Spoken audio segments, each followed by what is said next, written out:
มีอารมณ์นี้บอกเวลาที่มีภัยในใจแล้วบอกกล้าบอกเพราะยานคำตอบมันจะทำหายใจเก็บไว้ในใจจนนานอยากให้เจ้ารู้ว่าเคยนั้นมีหาให้เจ้าคนเดียวจะต้องทำอย่างใดไผต่อไผก็บอกให้เขาบอกไปบอกฮักเท่านั้นมันจะยากบ่ได้หากเจ้ามีใจก็คงจะดีแต่ถ้าเจ้าบ่สนใจ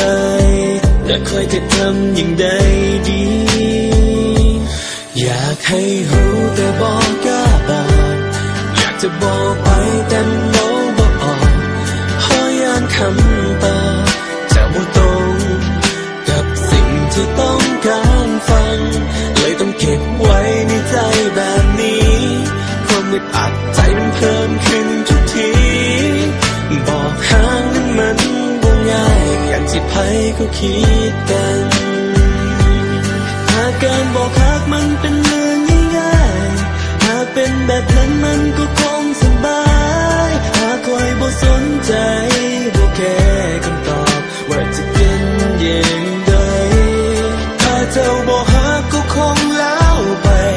ถ้าเจ้าบ่สนใจคอยคงบ่เสียใจแต่มันบ่เป็นอย่างนั้นหูบ่เคยมีความหวังอยากให้เจ้า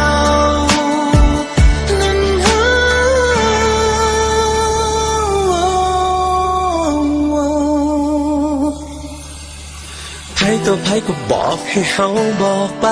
บอกฮักเท่านั้นมันจะยากบ่ได้หากเจ้ามีใจก็คงจะดีแต่ถ้าเจ้าบ่สนใจแล้วคอยจะทำอย่างใดดีอยากให้รู้แต่บอกกล้าบอก